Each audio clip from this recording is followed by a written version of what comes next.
Abusianfo papa yasa na sembisane se oyi obi papa ye na se wo hu na obekoso aye ne papa na se wonye ne papa bio ai nkrofo bi so wo hono ma oye boni aye na no ai me se boni aye kai sa dwumadie we eye dwumadie bi a me de ebo wo kokko se obi aye papa amawa e wo so otumi kai na akoda na se na untumi enkonkoda na se a men say ni di men say no enchira amansan men kona enkofen pa kona enkosi amandwa so se ne be ya obi biara betumi ato no no obi biara nka na asem da bi da men yesa die ni bi da attention TV so na uguso a wo hwei bo umodi aso be subscribe to our YouTube channel do mebu o boso se ne be ya bi biara e beto no na ye kane a unsa ebeka ko Facebook attention Tvgh ewo hono like share comment ewo ye videos ni nyina so na sa dwumadie we dwumadie kese bia memfiswa edmo sa dwumadie we enti wo experience people mbetumi aka dodo na edia fa nipa bonia ya owo abonten owura fi hu a wo se ye meja ne hyewa ye meja na hyew se ne be ya woni be ba ho so se ye kan adwe kira na se wan fa so a ye tewa ye be hyew ma etimi ankasa me papa ye prophet Eric Akwesi Antwi ewa ha no mu se ewa mencha wa ha aka back to back eja no be hyew eti no metwe be no se ne be ya ye be twetwe enkomo na wankase won se oye bonia yi ani a otena se na o show video na se nyama na eba na twiwa sakrafi nyama bi a wo ye papa amen mo akwa ba ejo so bi aboko de me da se mo ye de radio ase watale ye o shey de ase minyanka ma hye hu bio ni din de bobrapa ni din de bobrapa bo abrabopa nti na mai ne bobrapa okay nti ukatwa mu a se bobrapa okay trembia tetefo no dware ni pawo okay na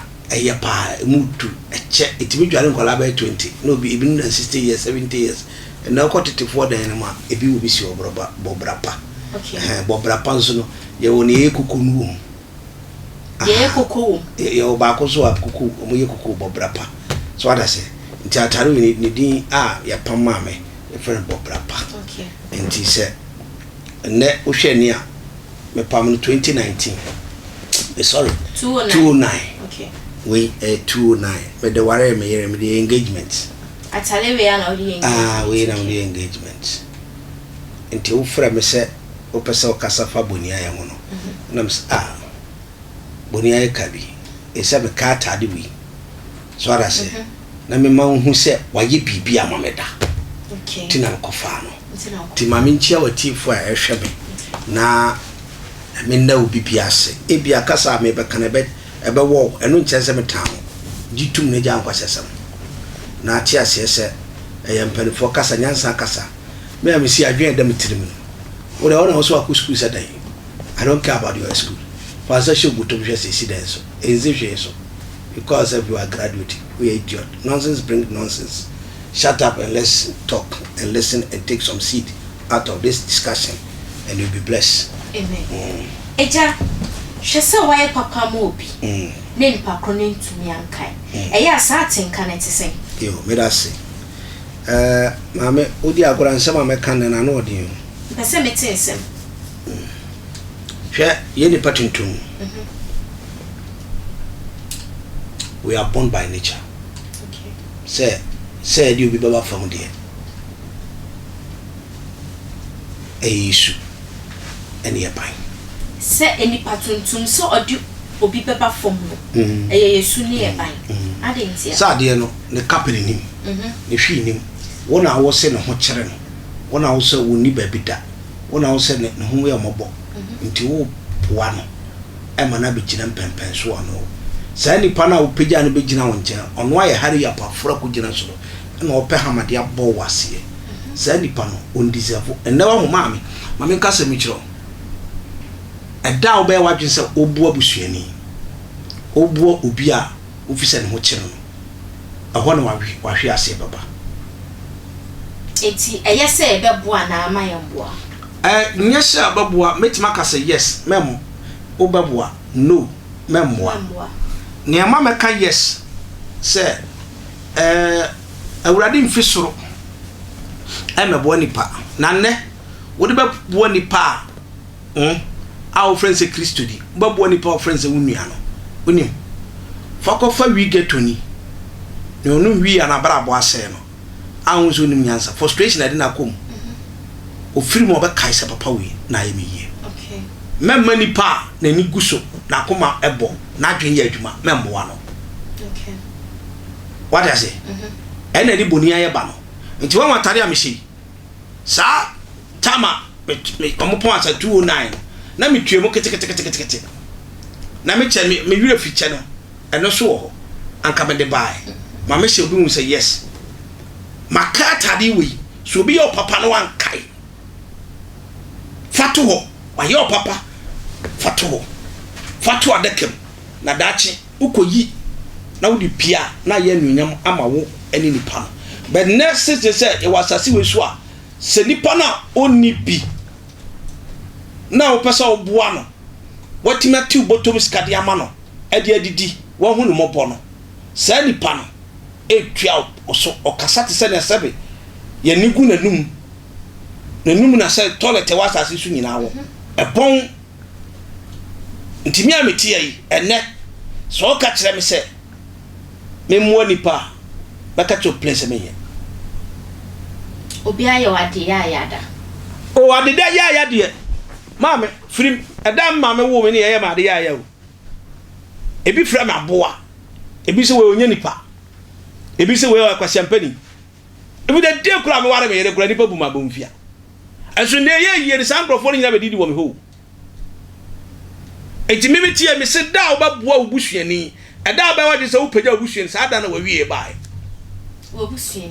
obusuani na se nipa bi oba obi a wo de ne ko ba bi aboafo sa da na wa wie yaba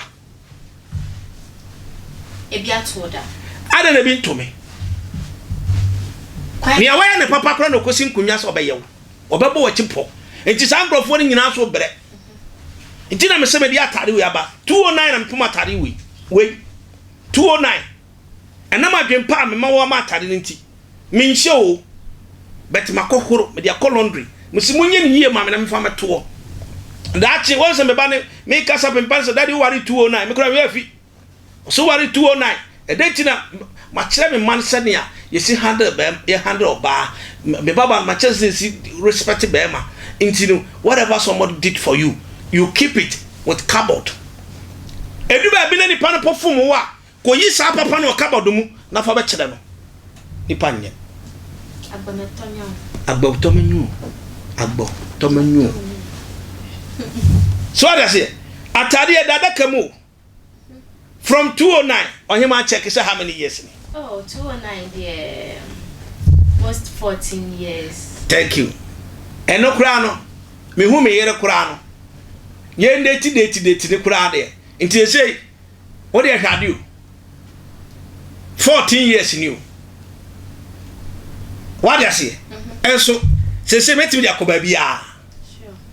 metim dia ko gadre bia se makai papa ye bia oye me enne satare foforo ba enu nche se we wie ye ba na me yi ni boni aye kire ni pa bre no to be kwa busu ni pa gum bebre so ye se we akwa buru chintim ne ne omo nipa ni pa gum nya ni pa ponefo uni wo e be kama kire asem ya ukite ska no be sra kire wa jibi wo jibi wi a busuani ni pese abonte so fo nsori ntia na won sensitive no me ti so no a wuti fiem so bi twem because no sre ansewadi nti odi a wo ba wo so ni be ka ho a na oni ni nyina asre na modi mokọ apetesi ba to another ba mokọ na so bi ton sama na mo no ma no nyina wa kwasa papa na mo na mo nti oyima wo ka boni aya dia nipa tuntuma nipa wo na fo ba ase aba asase we su no boni aya honhom tinimu boni aya obetena wo table so ni wadidi obanum nsa ho obanum nsu ho osori ani abonti su ni ba kwasa ne ma me kase eda ba wadwen se wodi busuani ko ba bi aboafo wa wie ya ba no etimi ameti ya nei ekwan nyame afa so bless me no me se me nkyire busuani bi ya da kopim se mewu akwa samado eda mewu na me kyere me mba ekwan we yes ekwan we na nyame fa so kyira me nti me ma momra monso monni su sa na yeyi mamo amofa mo abrabo mama nwi ni pa ho adwen bone da mo de monkoso a enkan sampani manipa eda me timi ni wa ye free pa but ekwan nyame fa so kyira me no obi a wo hwem bia tie mi ekwan nyame afa so bia ba wo nsam no menkyire ni pa da wo de wo hia no a ti 2 cedi 5 cedi gikoto aduaniti na se ba chese ben me na ne me metena mobra wo wie yaba semi dia kamenim se eni wo ho ye boy ko etirim wane ka kire wane ka kire me dia kame wane ka kire Jacob eni Esau ene ne si ya enyo mama ni Rebecca mama enyo mama ni Rebecca but they try to switch one body blessing almost switch it edi ma Jacob ni mama ni Rebecca ka che ko tunua Esau nshira fako ebra Esau ko bae no was we dey no bia say eye mia menua no ena di mani ma ye mi se ebra ni mama hu say Esau aba no o si twane ko wo fa na aba ho na nyesa onua no bubufu Bible say ni Nyankopon hye so be hira no nipa bi ntumi say me kwese ntwe ho wo part to door we mu me kwa ko bio ha mayie enti me nkasa me chesa so me yire me maame mabusu afo mu ni nkwa fa so Nyankopon pagya me ebi dwe say me waduro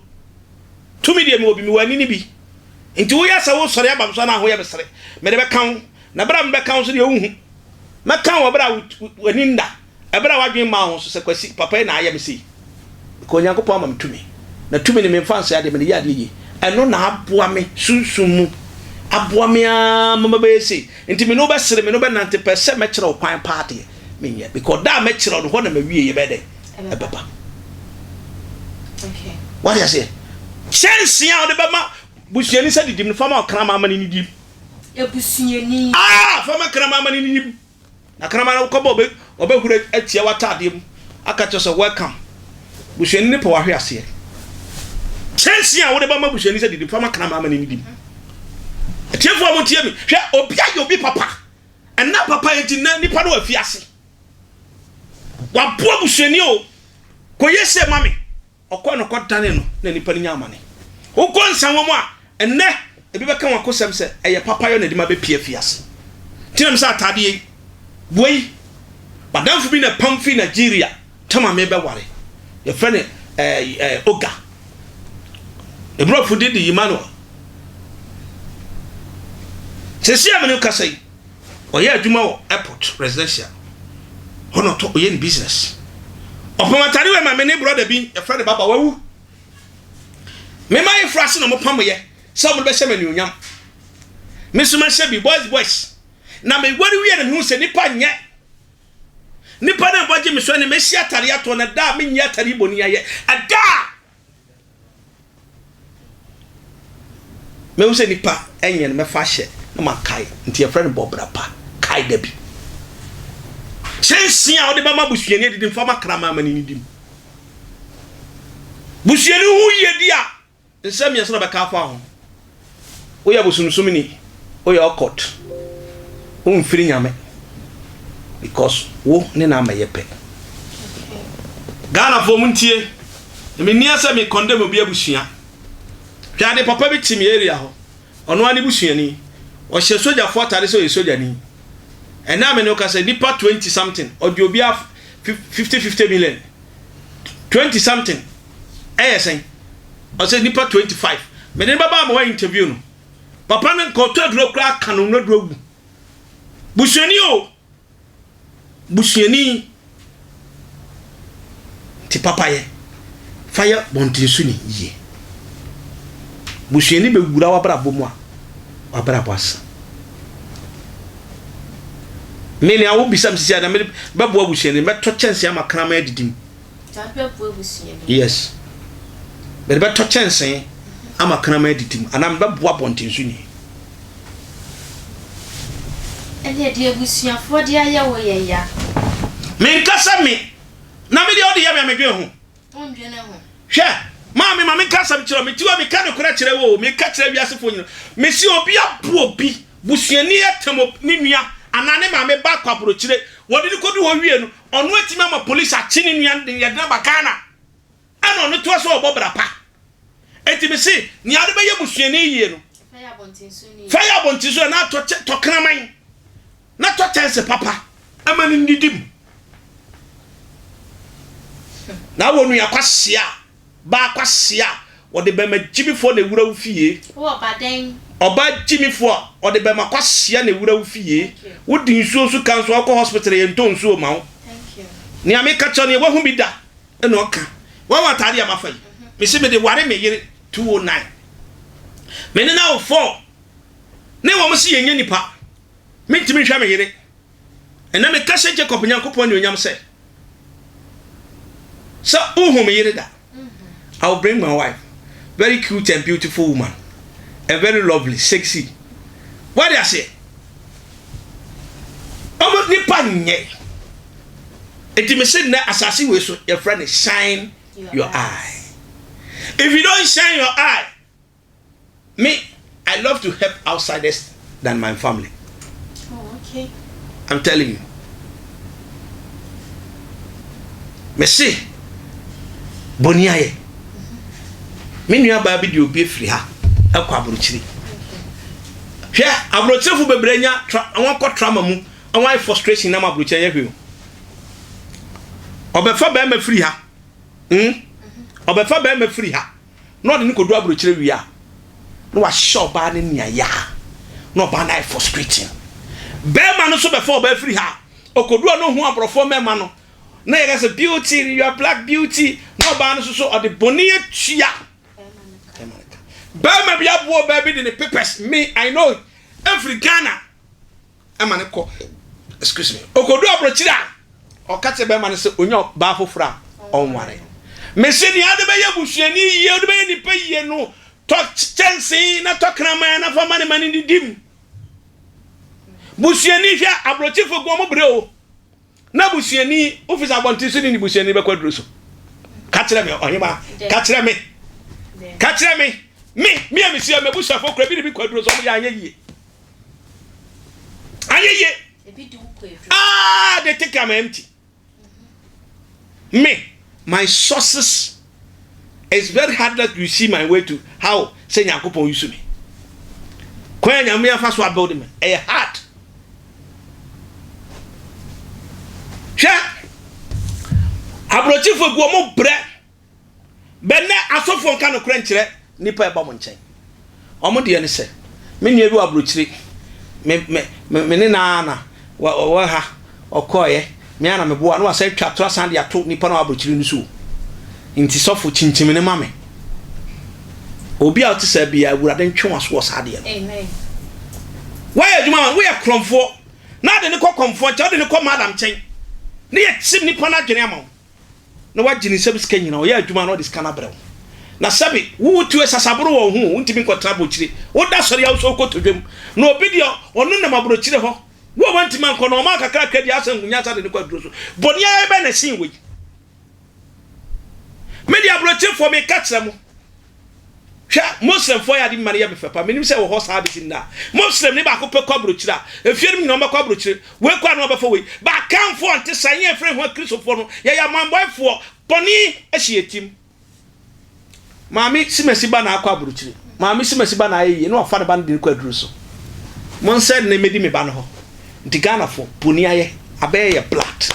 ti na me sha atade we me de ware me yire 209 me de ware me yire no ma wo 4 se si am no ka sei me firstborn ono me nyem me yire ansa me wa no nti that my firstborn was SS2. Better say, now so for you are 14 years now about SS2. My second born SS1. Okay. So what I say, my third born there under class 4, and I'm the last born, the British man, Ezekiel, or also the KG1. And one at atade we mentungo me de kire me ma me wife so no wedding dress that day pamma no that day me baba no fi school baba she no ma me slim then times nti obehye no de danda no I was so happy say hey me baba na timi abehunu ma me wedding dress ana wa she me baba ma so abehunu papa atade or the ware ne ma me so that is the great opportunity, that's a blessing. People doesn't know obi a ware bia me to yiri wedding gown tene sa wedding gown so efu atade yo eti dia we kan say oyema ni a wode be yebusuani yiye no sada na wa wie yaba jama ne mbre kwa man 20 30 and you whom so in papa thank you okokra pa memma bi me am tie to da bi am ko efie me ye irate obaka se me hu sika krada obi sa me maw sabra bonye bona anka wo so bi wo boto a wo yi bi mo bi ba wo sori a me am ye ma nyina de boni tua meka ndina me kan se woni pa bia de nsone no ba ifo engineer de ba bo ni pa no talk pretty na fama krama aduane wo de ba bo abusuani no to pretty o na fama krama aduane na ukọ na ba krama ba bi hura ba mo kromfo ba obepampam no se ko na me fie wura oye mi yie na abusuani ba ko jedura be gu fama ma and then nipa be biro abrochira mo bre because of families. Nipa kwa nipa me ba bi our America mam your friend brother Sammy o carry life history do bia na abrafo agina me o se daddy me come nam desert me wuro me achimi tumu me wuro mu sa abontin so ni na boa me ton container lady bi no ton container on the boa me family amoa me enso di opa makakra me se obotom o na be say family do kwasi anti me kakra be di mi nsam no kwa ya kwa anwuma se ne aka ne hand to mouth do ababo metwam 80 sakode was ne aka ne hand to mouth aya to asase nyame adom wo be asase kakra me ndwama num ya kakra so ada se ye wo asori land wo ye wo asase kakra so she baabi me yire so won de kakra so ada se enti no ne aka no ye ni hand to mouth me matu na wo ss so ada se enti me se me catch obi o hwe me abrochifo ebre nyina ye families nti obi wo kwa abrochira o ma bontinsu ne sini dama minim nipa bi akwa abrochira odiska bre busuafo so mo si dama na wo ba wo fa kwase ampani wo diska nyam aja ko no krade ye movie na bana nya ko ne wa abrochire ana bana nya ko yere so anya abotere no jan sana bernard wo sika heavy nti bernard na yere na damfo ne so no mu sa abusuafo tinani nti me se ada ba waji so bo abusuani no wa wie ye no ahwe ase aba fa to kraman na to chance papa na to ni din se